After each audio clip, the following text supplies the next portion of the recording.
Hey y'all, welcome to my channel, Divinely Transformed. I'm Lisa, and this is just a special message that I felt called to make while I'm out in nature.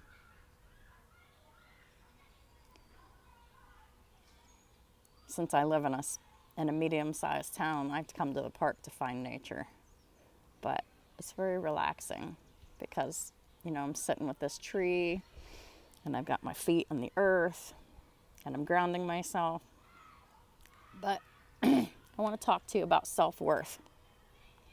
I've touched on it in some of my videos, but I never really discussed it.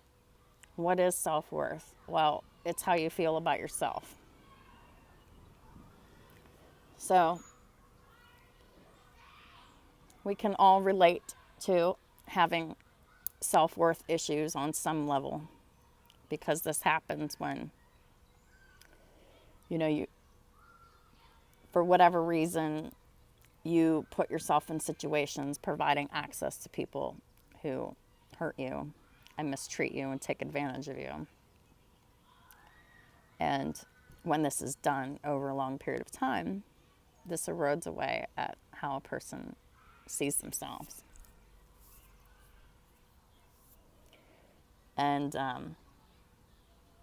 so I can say that we can all relate to that on some level, but what we can't all relate to is how you get it back once it's lost. Once you get to a point where you're so low and you just don't feel like you're worth anything because you tried and you failed, you tried, you failed, you tried, you failed, and everything just didn't turn out the way that you hoped in whatever area of your life, whether it be one or multiple areas of it. And as humans, we tend to give up on the things that we want the most and say that we don't want them anymore because it hurts too much, because we weren't healed on the inside and we attracted someone else who wasn't healed, and they just continue the pattern and the same old heartbreaking story for you. So how do you get self-worth back when you lose it? Well, you need to find yourself. You need to get back in tune with yourself and get into alignment with yourself. The first thing you do is you separate yourself from all toxic people and environments and habits, if possible. To cut out as many distractions as possible. And distractions are low vibrational energies, which I covered in my previous video on what low vibrational energy is and what high vibrational energy is. So when you, how is one of the ways that you find yourself after you've cut off your distractions and the fuckery around you? Well, meditation, being still to get in contact with yourself and with the divine, the source of all life, your creator, God, however you want to look at it, however you connect to divinity, whether it's just the small part of yourself that is goodness, or you believe that as well as there being an outside force of goodness, which is God and the divine and whatever. But no matter how you look at it and how you believe it, it's getting in tune with yourself and the goodness of yourself in a healthy way, and learn to be healthy and balanced in all areas of your life.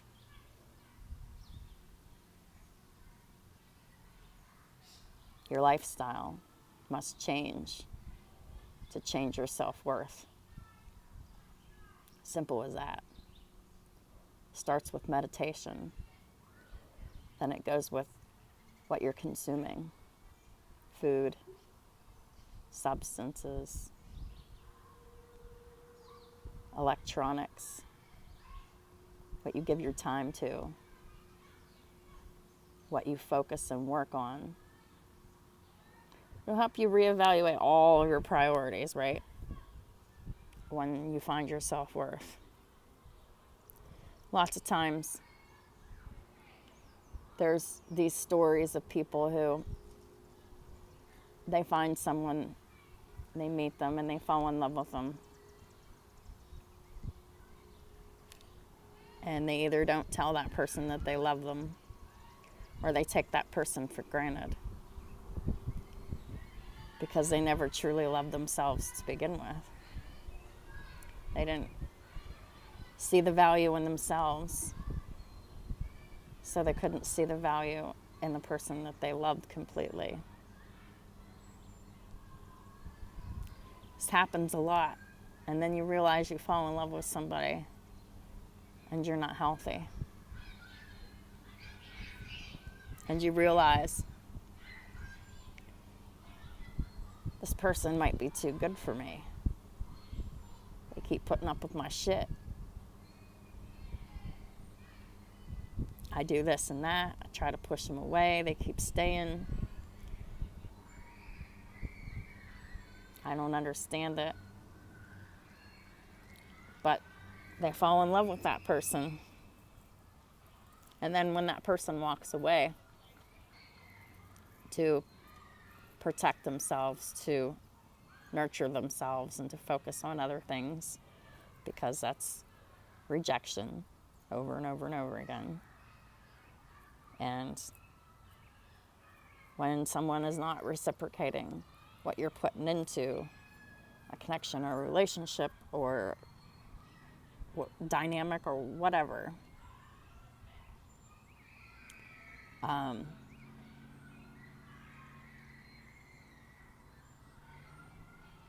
they just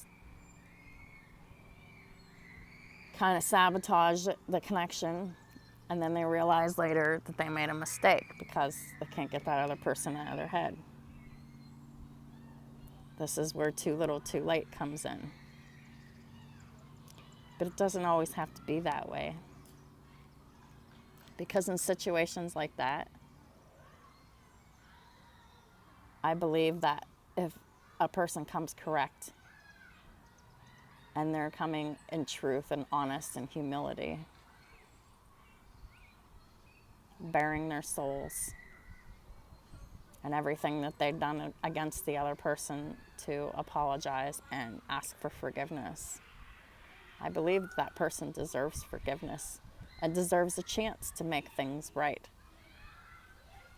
But that doesn't mean being a doormat and putting up with the shit all over again.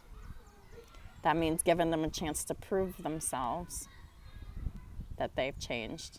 And when they haven't, and you see the red flags, you try to work it out with them. And if they're not cooperating, then you leave. Those are your options. But I believe that certain people are worth forgiving if they come appropriately in the right way. Like people you have major soul ties to, significant soulmates and twin flames, for example. So, a lot of people in the twin flame community, they talk about, oh, this person did this and that to me, and then they call them their twin flame. And it's usually a feminine talking about a masculine, and they talk about that old tired story and perpetuate it. And then their situation doesn't change because they're still talking about the old shit, the old way of being.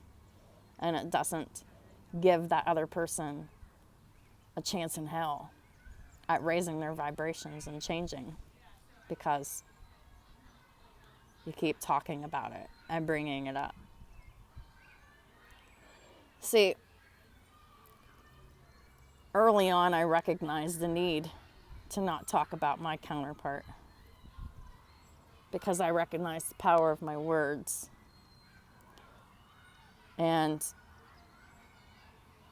if I didn't have anything nice to say, I didn't say anything at all.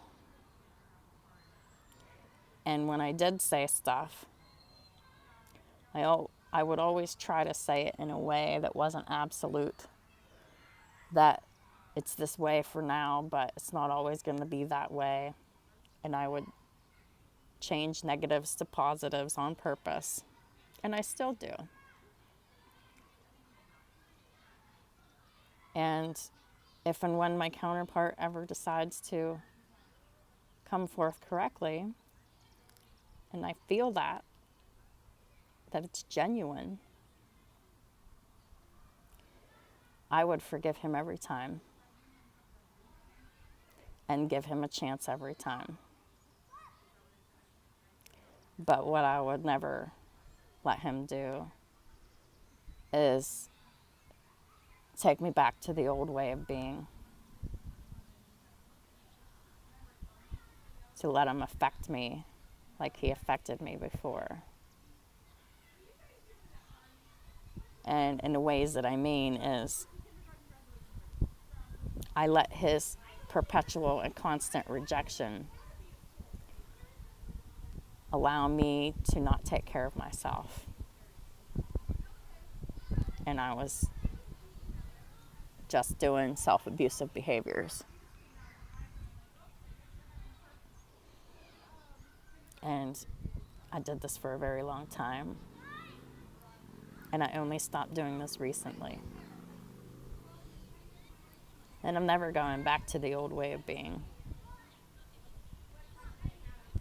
But if he's willing to release the past, forgive, remember the lessons, and forget the bullshit, start with a clean slate, and start for real from the heart, I would always forgive.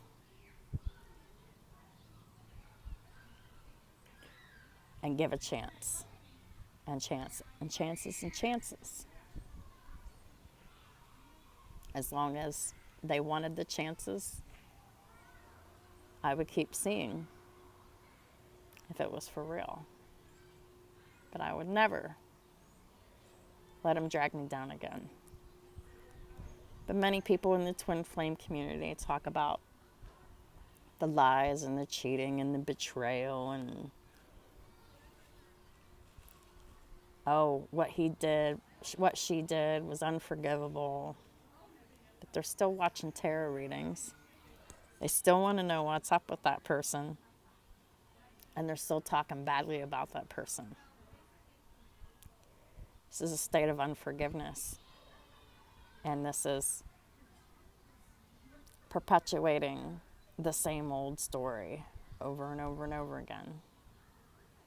Keeping your vibrations low and theirs. Making it extremely difficult to ascend. A lot of people think that they're ascending on this journey. And really, they're walking their purpose alone and in pride, and are protecting themselves too much by saying, oh, what they did was unforgivable.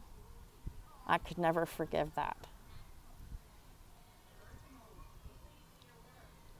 Let me talk about something about forgiveness.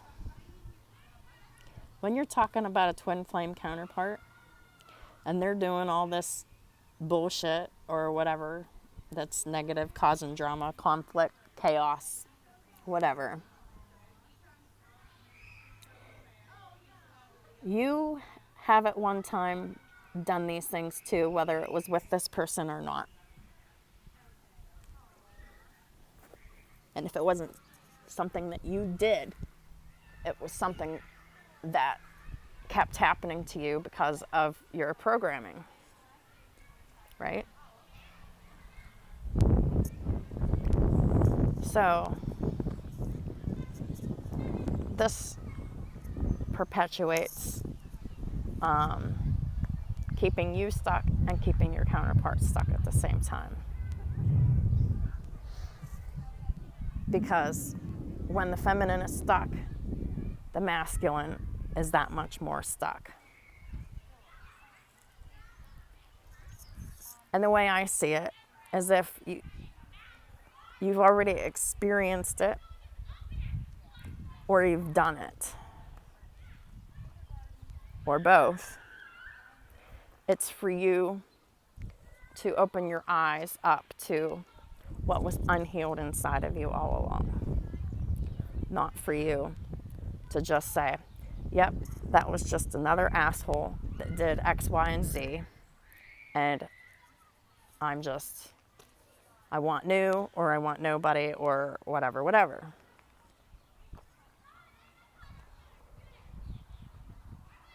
So when you say you can't forgive your counterpart for shit that you've done and for shit that you know about really well that you can empathize with, but you're not accepting it from a partner because people should know better, and they do, but people just do what they do anyway. And we get caught up in judging and being unforgiving towards someone and not giving another person a chance based on the history and what they've done. So what this is doing is, if you can't forgive your counterpart, you can't forgive yourself. So I urge you that if you find that you can't forgive your counterpart, you have issues with self-forgiveness in some area of your life. Bottom line, there is something that you did that you have not forgiven yourself for. And this must be healed and forgiven, or you're going to go through your life with that low vibrational grudge. And you're not helping the kingdom, and you're not fully in your purpose when you can't forgive yourself. Because when you can't forgive yourself, that projects whatever you can't forgive yourself for into other people behaving that way with you. Mirroring. That's what we talk about when we mirror someone. Their energies, their actions, their behaviors. With your counterpart, you mirror these things, but they tend to be in opposite or different ways, or in the same areas but in a different way. So, Twin Flames is really all about checking yourself. If you see an issue in your counterpart, that's because that's something that you see that's inside yourself that you don't like. And you're just projecting the blame on someone else because all they're doing is reenacting your old movie that is in your heart and your mind that you keep replaying. All right? So when I go onto other readers' channels, and I'm even finding that it's happening a little bit on my channel too, is people bringing repeated old negative stories, and then they don't know why nothing's going right. Well, there's a lot of power in your words. When you change your words, you change your life. How do you change your words? You change your heart. The heart is where everything starts. It's where it all ends. So I hope this clears up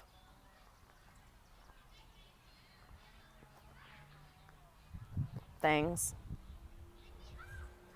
You are worth it. You are here to do a certain thing. It's in your birth chart. It's in the life experiences. Most people have an idea of what their purpose is, while others have no idea, but they still sort of have an idea. But we're all here to do something important. Twin flames especially. That's why we're twin flames. Not everyone has a twin flame. And the reason for that, I mean, there's multiple reasons for when people have a twin flame. It's to have a partner,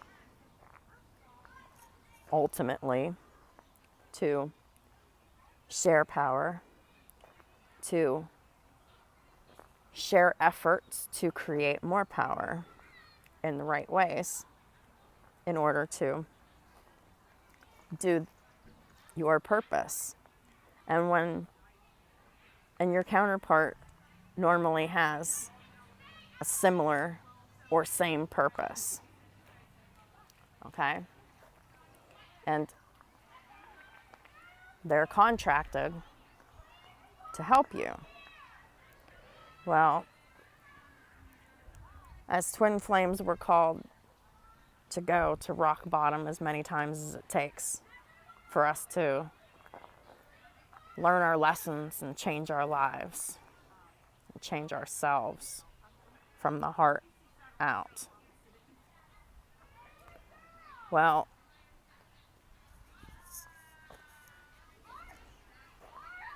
I have found that there was a time where I did so much healing and purging and all this work. I was just exhausted, and I'm looking at my counterpart and I'm like, wow, they're really not in that place, right? And I'm thinking, so I did this, that, and the other, and they should be ready, but they're not. Well, just because you did this, and that, and you feel like you've done a lot of work, doesn't mean the work's not done. Doesn't mean that the work is done, because the work is never done. Working on self is a constant, daily thing. We're never going to be perfect as humans, but it is our job to be the best that we can be every day and build on that. What we fail to realize is that when we do this work and then we judge the other person for where they're at, your counterpart, right? It's showing two things. It's showing that you're whining about all the work that you did, that you don't appreciate the work that you've done, and that you're still being selfish because this journey is not about the partner. The partner is there to help you with your journey. It's like an added bonus. But we tend to get so obsessed with our counterparts, right? Because we love them so much. And we inadvertently make them the whole focus of our lives. And it's when we do this that we forget ourselves, which creates problems in the dynamic as well. All of this possessiveness and obsession and codependent behaviors on our counterparts when we find them. And then we do all this work and it looks like they really haven't done much, if anything. And you're just like, wow, But listen, it's about winning the race to ascension. That's what we should be focused on, ascension. And when the counterpart is 100% unlocked, as being able to have access to them in the healthy ways. That's just the beginning of the journey. You know, they have to heal enough to be able to surrender, to participate and collaborate with the union. And then once they actually get to that point, then they have to heal the rest of the way with you by being in the partnership and doing the work together, which is a lifelong thing for the rest of your life. This is a lifestyle. This is a lifestyle for both partners to be committed to this healthy lifestyle in every aspect of their life.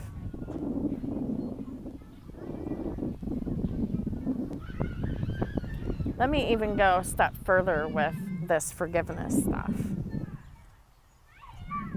God will forgive us anything if we only ask.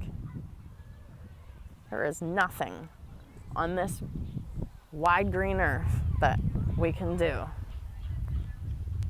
There's nothing that anybody can do that makes them locked out of heaven. Shit. Even Anton LaVey, on his deathbed, it said that he asked God for forgiveness. Anton LaVey, as most people may know,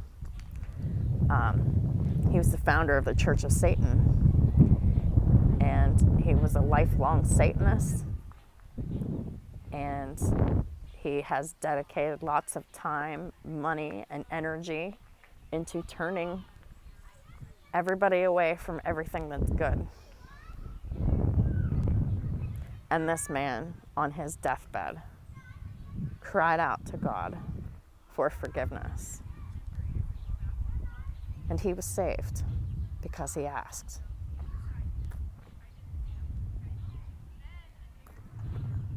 So, there is nothing that we can do that would make God unable to forgive us, except not asking for forgiveness and continuing to stay in the pride and ego and fear. That's all that keeps us separated. That's it.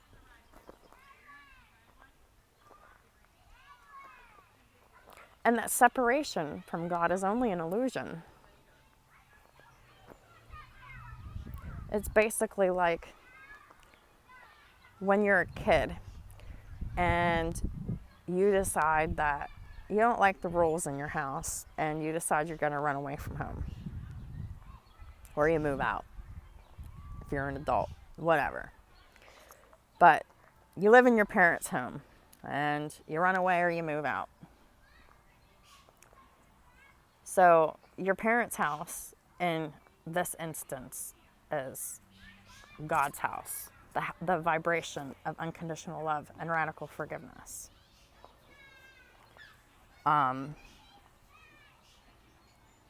So when we reside in high vibration, we're living in our Father's house. And when we go low vibration, it's like we're leaving or we moved out.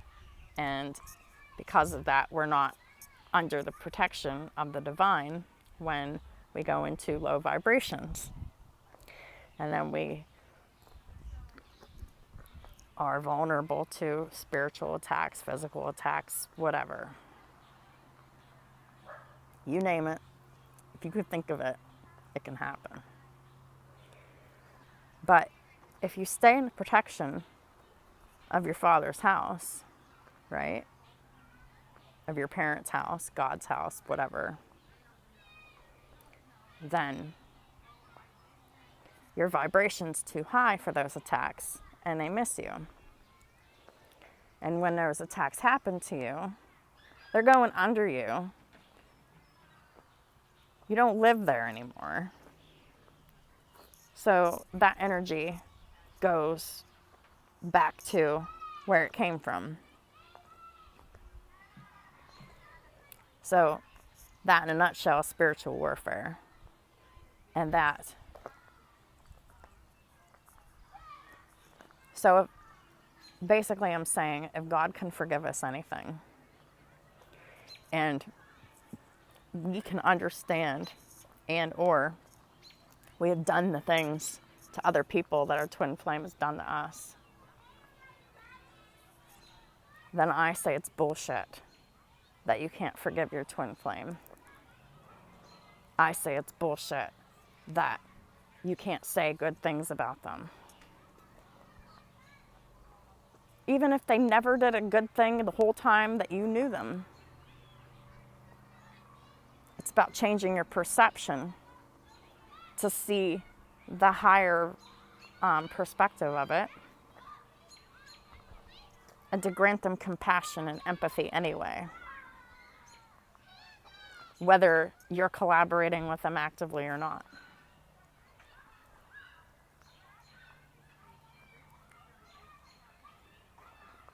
So this is why I say that all of this negative energy about counterparts is bullshit. And what it is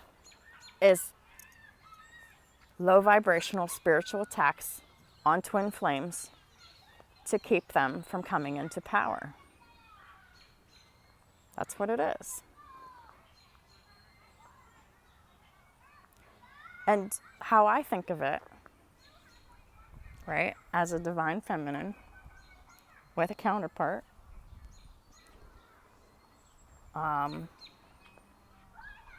it's like